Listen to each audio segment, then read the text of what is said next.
विजयदशमी इस बात का शाश्वत वादा है कि अच्छाई हमेशा बुराई को हराएगी। आज ही के दिन भगवान राम ने 10 सर वाले रावण का वध किया था। उसके बाद से फिर पूरे देश में पुतला दहन करने की परंपरा चल गई है। हालांकि पुतला दहन करने की शुरुआत कहते हैं कि रांची से हुई थी, जो कभी बिहार का ही एक हिस्सा हुआ करता था। हालांकि ये जानकारी तथ्यात्मक नहीं मानी जाती है। इस विषय में हमारा चैनल सिटी टाइम्स पुष्टि भी नहीं करता है। इस वक्त हम भागलपुर के ऐतिहासिक मैदान कर्णगढ़ यानी CTS में मौजूद हैं, नाथनगर के।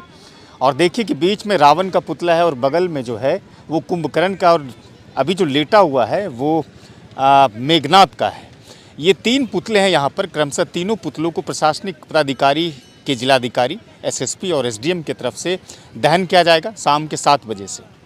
जानकारी के लिए आपको बताते चले कि इस कार्यक्रम का आयोजन रामलीला समिति यानी कमेटी गोलदार पट्टी करती है, जो पिछले कई वर्षों से लगातार होता रहा है। इस ऐतिहासिक कर्णगढ़ के मैदान में कहते हैं कि 150 वर्षों से इस तरह के कार्यक्रम का आयोजन होता है, लेकिन इससे पहले कुछ दिनों तक लाजपत पार्क में भी ये कार्यक्रम होता रहा। तो इस बड़े कार्यक्रम में जहां पुतले का दहन होता है, भारी संख्या में लोग जुड़ते हैं। DM, SP और दूसरे पदाधिकारी भी रहते हैं, लेकिन भारी संख्या में भीड़ जुड़ते हैं। तो बड़ी जिम्मेदारी जो रामलीला समिति होती है उसके मेंबरों पर रहती है, उसके अध्यक्ष पर रहती है। हमारे साथ देवाशीष बनर्जी जी हैं, भागलपुर के सामाजिक कार्यकर्ता हैं और उपस्थित है इस वक्त हम CTS के इसी ऐतिहासिक मैदान में, जहां शाम से मेले का प्रारंभ हो जाएगा, कार्यक्रम की शुरुआत हो जाएगी। बताइए इस कार्यक्रम के विषय में।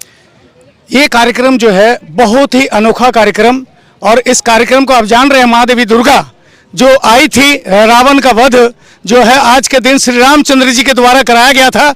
और उसके बाद इसी रावण के वध के लिए माँ देवी दुर्गा का जो है उन्होंने जो उपासना किया था, माँ देवी दुर्गा का आशीर्वाद पाया था। तो इसी दिन माँ देवी दुर्गा के इसी विजयादशमी के दिन जो है ये रावण वध का कार्यक्रम जो है ये यहाँ की परंपरा रही है।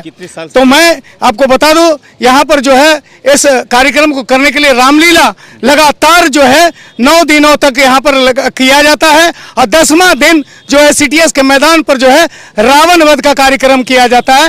ये रामलीला कमेटी गोलदार पट्टी के द्वारा किया जाता है। और इस कार्यक्रम में जो है रावण है, कुंभकर्ण है और मेघनाथ है, इन तीनों का वध किया जाता है। और इस वध को करने के लिए हमारे प्रशासनिक पदाधिकारी DM जी के द्वारा जो है वो रावण का वध होता है, और SSP के द्वारा कुंभकर्ण का वध होता है, एवं SDM के द्वारा जो है मेघनाथ का वध होता है।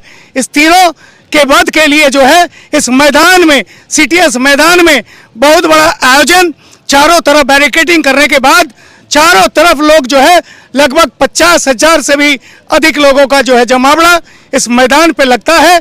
और ये परंपरा 176 वर्ष से होता चला आ रहा है। और यहाँ पे प्रशासनिक अधिकारी के द्वारा तमाम सुविधाएं, SDO सदर के द्वारा, यहाँ पर जो वॉच टावर देख रहे हैं उनके द्वारा जो है ये व्यवस्था दी जाती है। चारों तरफ लाइटिंग की व्यवस्था SDO सदर के द्वारा दी जाती है। ये बैरिकेडिंग वगैरह और सुरक्षा का पूरा इंतजाम DM, SSP के द्वारा जो है कोऑर्डिनेट किया जाता है। इसलिए यहाँ की जो है आप देख रहे हैं। कितने घंटों को मेला रहता है? ये लगभग जो है रखिए कि 6 बजे से लोगों का जुटना प्रारंभ होगा और लगभग 9 बजे तक पूरा कार्यक्रम खत्म हो जाएगा।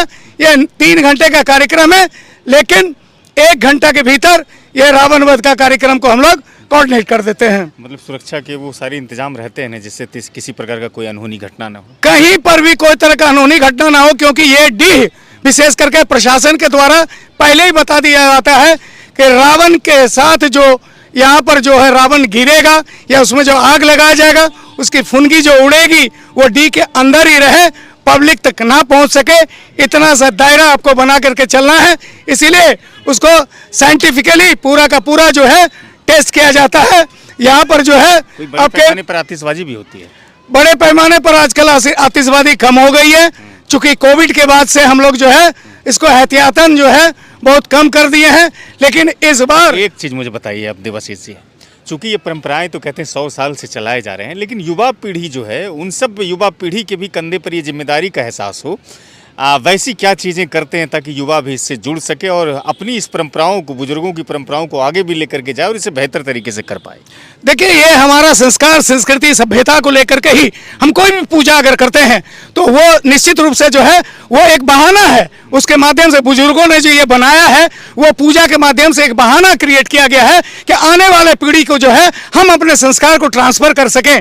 तो ये इन सारे चीज़ों को लोगों के बीच ला करके, ये ऐतिहासिक परंपरा को लोगों के बीच ला करके युवाओं में जो है एक उत्साह का माहौल क्रिएट किया जाता है, जिससे कि हम अपने संस्कार, अपनी संस्कृति, अपनी सभ्यता को जो है जान सके, समझ सके और मैं अपने आप को पहचान सकूं कि मेरा इतिहास कितना प्रवीण इतिहास है, मेरी धरती कितनी प्रवीण धरती है और हम कहां से पैदा लिए हैं, राम के वंशज हैं। तो निश्चित रूप से सनातन को जानो, तभी जाकर के हम भारतवर्ष को ऊंचाई पे ले जा सकेंगे। जी शुक्रिया जानकारी के लिए। आपको बहुत बहुत शुभकामनाएं भी हमारी तरफ से और शुक्रिया भी। धन्यवाद धन्यवाद धन्यवाद। जानकारी के लिए आपको बताते चलें कि आज से कुछ दिन पहले शांति सद्भाव के लिए यहाँ पर प्रशासनिक महकमे की तरफ से और शांति समिति की तरफ से पूरे भागलपुर में एक यात्रा भी निकाली गई थी। चूँकि 1989 के भागलपुर के दंगों के बाद से भागलपुर को काफ़ी संवेदनशील माना जाता है, तो प्रशासनिक महकमे में जो बड़े अफसर हैं उनके कंधे पर ये बड़ी जिम्मेदारी होती है कि किस तरह से शांति सद्भाव को बनाए रखें। फिलहाल आज दशहरे का समापन हो जाएगा पुतला दहन के बाद से, और इस दशहरे में सभी लोग पूरी तरह से इंजॉय कर रहे हैं इस त्यौहार को, और आप भी करिए, सेलिब्रेट कीजिए। सिटीजन टाइम्स की तरफ से आप सभी को ढेर सारी शुभकामनाएं विजयादशमी की।